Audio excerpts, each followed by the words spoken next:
Oh, we're getting close. Oh, shit.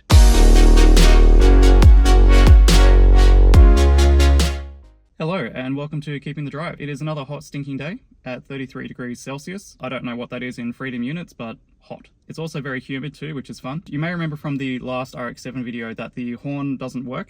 Gets stuck. And no beep beep.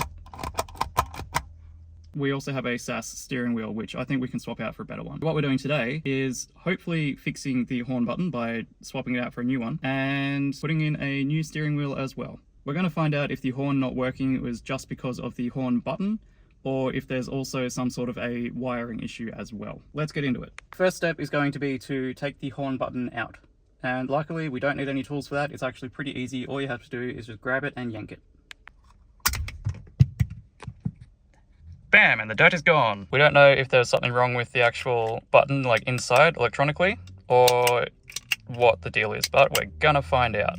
This is no good. You may notice that the wire for the horn is not in there at the moment. That's because I took it out earlier when I first noticed that the horn wasn't working. It was not working even with this installed. I took it out so that we could, try and work out what the problem is. The next step is to undo these bolts and pull the steering wheel off. All we need for this is a 3mm Allen key, or Allen wrench if you are in the United States. A little bit of twisty, and they come undone. Good idea to hold the steering wheel with your knees when you do this, or be smarter than I am and do the top one last.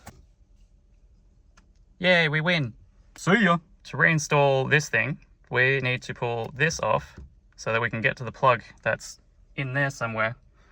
So we can plug it back in. To get to this nut right here, we need a 21mm socket. If, like me, you don't have a 21mm socket lying around, you can also use a spark plug socket, because that will fit. So some twisty, and it should come out. So this one is now free. We pull this off. Damn it. We're gonna have to put the wheel back on and put a couple of the bolts in just to get some grip on this, and then we can hopefully pull it off. Come back. I'm sorry, baby. I didn't mean it. So we put the top one back in, and next we'll do this one, and now this one. And now, to get this off, the easiest thing to do is to bump the steering wheel and then jiggle it. Away we go. So this right here is where this thing plugs in. Haha, success. Now this pokes through that hole and attaches to the new horn button we're going to put in. So let's see if I can do this one-handed. Oh, look at that. It's almost like I've done this before. Not a helpful hint, just by the way. Turn this back around to make it a bit easier for yourself. And also have a look at where the holes on the back of this are. They need to line up with these little bits that are sticking out. Oh, I lost one. On we go. Oh, come on, come through the hole. Okay. Oh, we got a toot. I believe that we may be having an issue with this little cable.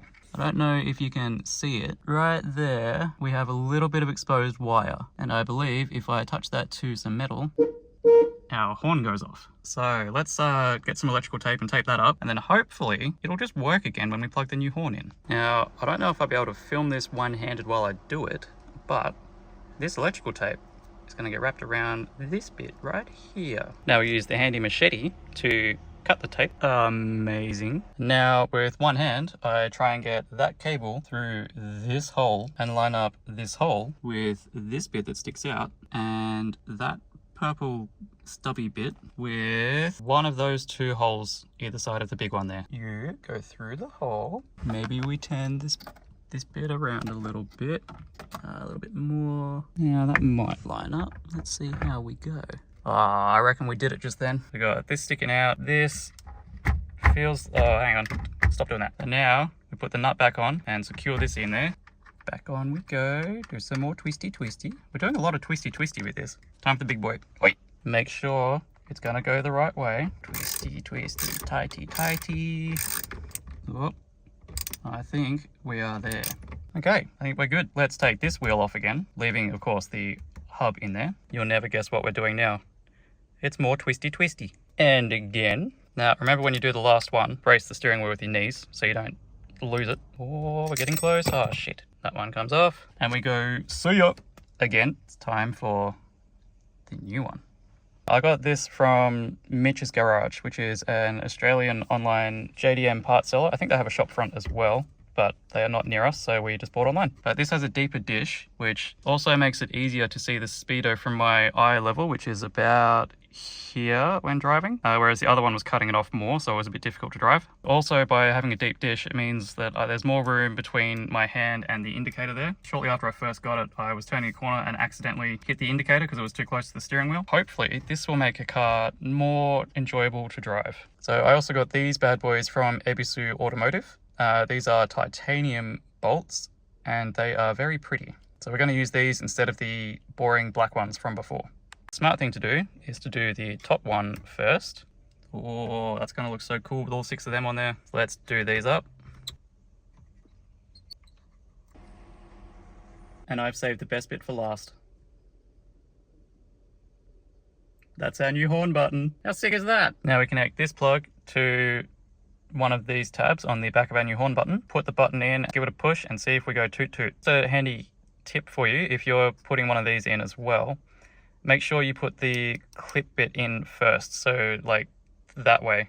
Because if you try and just push it straight in, that clip's going to be sticking out and you won't get it in. Also, if the tabs are like really flat, you may not actually have enough room to get the plug on there, so don't be afraid to just bend them up a tiny bit. It'll be fine. Now, in our case, this plug is a tiny bit too loose, so it keeps on sliding off the horn button as I try and attach it. So what we're going to do is take some pliers and clamp it down a little bit more, and hopefully that'll stick on the horn button. Now that is not going anywhere. Okay, so don't be an idiot like me and put it on the outside one first, because then the horn will go off as soon as this clip contacts the inside of the hub. So that was fun. So yeah, put the plug on the middle one and bend it up a little bit so that you actually have the clearance to get this in. In we go. And now the moment of truth to see if all of this sweat was worth it. You ready? Yes! We win! Forgot to mention, our fully sick horn button came from Tokyo Tom's. This is before, and this is after. So, aside from sweating my balls off, that was a huge win, and I am very happy with the end result. If you want to see more RX-7 content, stay tuned, because I have plenty more goodies planned. Make sure you subscribe to the channel, and you'll be the first to know whenever new RX-7 content drops. Thanks for watching, love you, bye!